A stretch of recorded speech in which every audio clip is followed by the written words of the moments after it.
다량 생산해서 이제 앞으로는 어떻게 되냐? 저기 다품종 소생산 체제로 이제 들어가요. 그럼 공장에다 처음에 그러면 어떻게 되냐? 이게 먼저 이게 작은, 이게 먼저 이걸 갖다가 시장에 내놓을 때 대량으로 찍어내면 낮에 안 팔리면 재고로 자빠지니까, 토량만 찍어내요. 그게 3D 프린트 시장이에요, 이게. 그게 나온 거예요. 지금 3D 프린터가 아직 좀 원시적이라서 그런데, 나중에 이제 별의별 걸 다 만들어낸 얘네들이, 3D 프린터가. 그러면 다품종 소량 생산 체제에 이게 들어가게 되면 3D 프린터가 이제 그때 폭발해요. 거기서 이제 메타버스 이게 시장이 이게 열리면서 거기서 지금은 뭐 CAD나 뭐 이런 기술로 해서 3D로 제품을 만들어내는데 굉장히 어렵잖아요. 나중에 이제 이 플랫폼이 이게 굉장히 쉽게 발달하게 되면 애들이 막 이렇게 손으로 요리조리 이렇게 만들면 그냥 그대로 만들어져요. 큰 기술이 없어도. 그러면 창작을 쉽게 해요. 메타버스처럼. 그러면 앞으로 이게 이게 가상 세계에 있던 물건이 현실 세계에 똑같이 구현이 돼요. 나중에 심하게는 어떻게 되냐면 자동차를 갖다가 어차피 이게 안에 부품이나 이런 걸 못 다녀도 외관을 갖다가 이게 보면 자동차를 멋지게 그랬잖아요. 람보르기니보다 더 멋지게 자동차를 딱 만들 수가 있어, 디자인을. 그러면 애들이나 막 10대 애들이 막 그걸 갖다가 3D 이제 메타버스 시장에서 막 만들어놔. 그럼 그걸 어떻게 했냐? 그러면 그걸 갖다가 제 껍데기랑 다 벗기고 이게 튜닝 사업에도 이제 그게 이제 적용이 돼요. 그러면 기존에 있던 껍데기는 이게 필요가 없고 기존에 이게 알맹이만 이렇게 딱 해가지고 거기 틀에다가 디자인만 딱 그냥 이렇게 씌우면 돼. 껍데기만. 디자인이 겁나게 멋있겠죠. 거의 상상 속에 나오는 공상 영화에 나올 만한 그런 자동차 디자인을 할 수가 있어요. 이제 안에 이제 엔진이나 이런 것들은 이제 앞으로는 전기차잖아요. 전기차는 간단해요. 배터리, 정동 모다, 그리고 그 변소, 전종 제어. 쉽게 말하면 스케이트보드 위에다가 얹히면 돼. 그걸 그러면 3D 프린트를 해가지고 딱 그걸 쫙 구현을 해요. 나중에 인테리어 시트까지 다 구현을 해. 이게 대시보드까지. 그게 뭐냐? 소품적으로 하면 이게 튜닝 업체에도 이렇게 적용이 돼요. 그럼 나중에 껍데기까지 싹 프린트를 해요. 그럼 그대로 조립만 하면 돼. 위에다 얹히면 돼. 그러면 상상 속에 있는 차들이 이제 이게 나와요, 이제 앞으로. 이게 메타버스 시장이에요. 이제 기존에 있던 2D 시장에서는 이게 안 돼.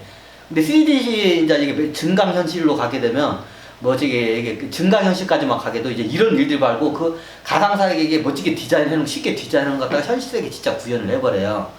그러면 그걸 다 이게 3D로 구현하려면 뭘 하냐면 3D 프린팅기가 다 필요해요. 나중에 건물도 엄청나게 큰 이게 이미 나왔어요, 중국에는. 예전에 한참 옛날에 나왔는데 이제 그보다 더 디테일하고 쉽게 만든 인테리어나 이런 것까지 디테일하게 3D 프린터로 그냥 집을 갖다가 지어요. 3D 프린터가 집을 져. 노동자도 필요가 없어. 거의 필요가 없어, 노동자가. 기계가 딱 하면 AI도 필요 없어. 그러니까 프로그래머 3D 가상세계 딱 해놓은 걸 갖다가 이게 어마어마한 거대 프린터가 가지고 그거 딱 가가지고 그 위에다가 집을 지어버려 그냥. 엄청나게 폭발. 그러면 메타버스 이 신도리크는 메타버스에는 이게 택도 없어요, 이게 들어가는. 근데 어떻게 하냐? 3D 프린터 기술이 있기 때문에 이거를 만들어 가지고 판매할 수 있는 메타버스에 같이 편승해서 갈 수 있는 회사예요. 이미 기술은 다 갖고 있기 때문에 아마 이거 나중에 신도리코 쪽에서 들으면 옳다구나 하는데 이게 이제 메타버스 시장이 다분하게 열리고 크리에이터들이 엄청나게 창작물이 나올 때 그때 그 다음에 이제 3D 프린터가 그때 이제 그 시장이 이제 폭발을 해요. 매출이 그때 폭발을 해요. 이제 그때 만약에 제대로 준비 안 하고 얘네들이 다른 회사한테 그걸 뺏기면 이제 다크도 되죠. 근데 제가 현재까지 봤을 때는 이 회사는 지금 몇 개의 플랫폼 회사를 프로그램이나 플랫폼 회사들을 좀 인수를 해야 돼요. 이제 하드웨어 쪽은 이미 오래전부터 기술이 있기 때문에 갖고 있는데 소프트웨어하고 IT 정보통신하고 소프트웨어 쪽은 좀 약해요. 그럼 어떻게 되냐? 소프트웨어하고 정보통신의 그걸 기술력을 갖고 있는 어떤 유니콘 회사들이 많아요. 굉장히 젊은 사람들이 창의적으로 만드는데 시장에서 팔아먹을 데가 없어. 예를 들어서 로켓을 겁나게 비싸게 돈 들여서 이게 저기 만들어 놨는데 사가는 사람이 한 명도 없어. 이 로켓을 똑같아요. 그 기술을 만들어놨는데 사가는 사람이 없어. 그럼 나중에 그런 회사들이 겁나게 많아요. 특히 실리콘밸리 쪽에 이게 많아요. 그런 회사들이. 우리나라 쪽에는 그렇게 소프트웨어 쪽이나 우리나라 소프트웨어가 약하기 때문에 기본적으로 그런 회사들 없어요.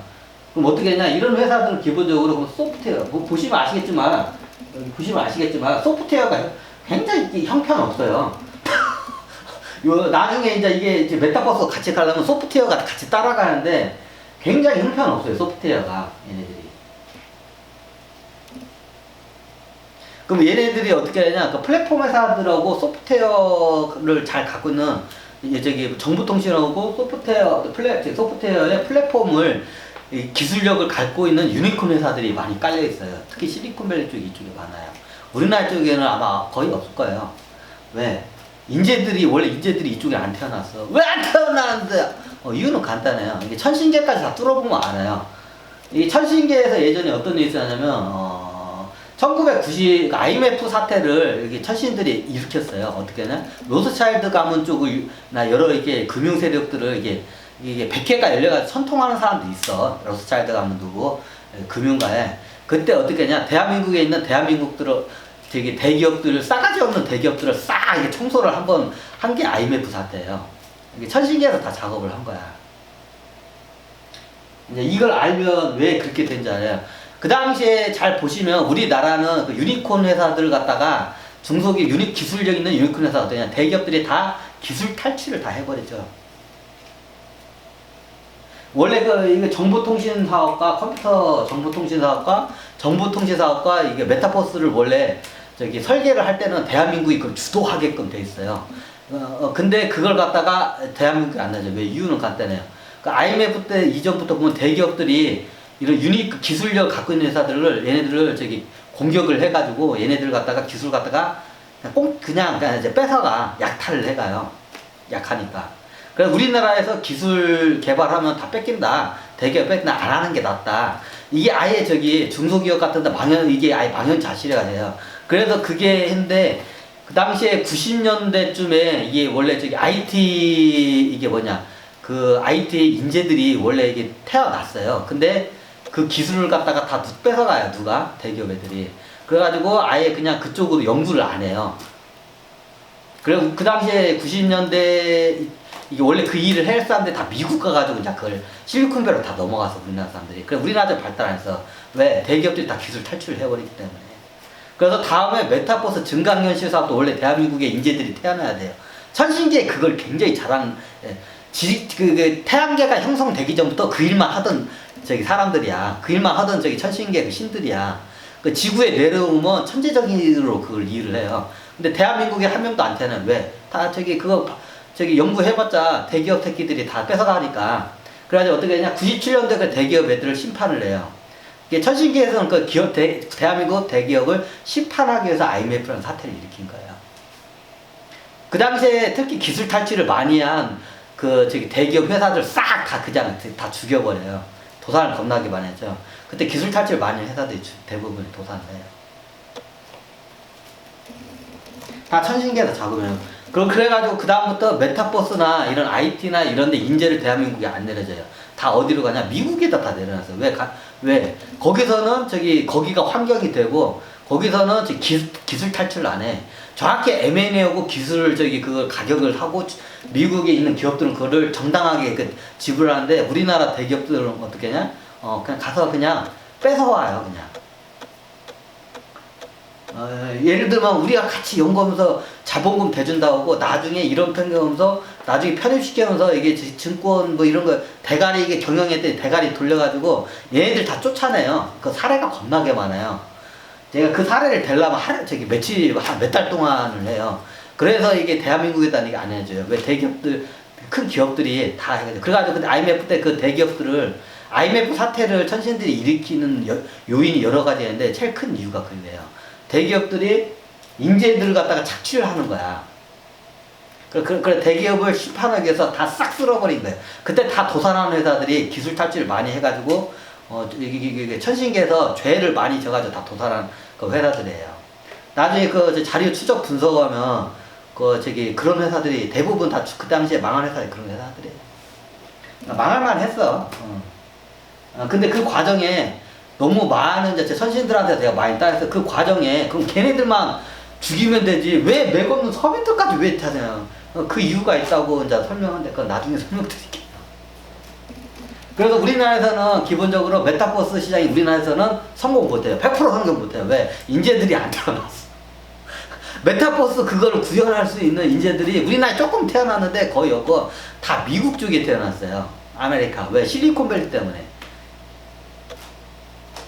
원래 우리나라에 태어났어야 돼요. 그 메타버스를 주역을 지금 그거 천신계에서 그걸 굉장히 잘하는 신들이 내려온 게 2000년대 IMF 불이 끝나고 2000년을 전후로 해서 지구상에 다 태어나요. 그게 다 어디 태어나냐? 미국에 태어났어요. 그래서 제가 예전에도 말씀한 메타버스 우리나라에서는 죽었다 깨어나도 안 돼요. 왜? 인재가 다 글로 갔기 때문에. 그 환경 자체도 안 돼요. 어차피 대기업들한테는 그 기회 자체를 안 줘요. 이제. 왜? IMF 때 그 지수 탈취를 해가지고 되기 때문에 메타버스 시장이 굉장히 이제 커지면 이거는 갖다가 얘네들 막히면 큰일 난다 해가지고 선진계에서 대한민국 기업한테 아예 안 주기로 결정하고 인재들을 다 대한민국을 안 태어나고 2000년 전후에 대부분 태어났어요. 그게 다 미국 쪽에 태어났어요. 그럼 나중에 아마 그래서 제 예전에도 실리콘밸리 쪽에서 메타버스 실리콘밸리 쪽에서 아마 이게 저기 폭발을 할 거라고 제가 설명한 게 그예요. 일본이나 중국도 있잖아요. 일본도 똑같아. 일본은 아예 이게 IT 환경도 안 되고 거기 일본은 IT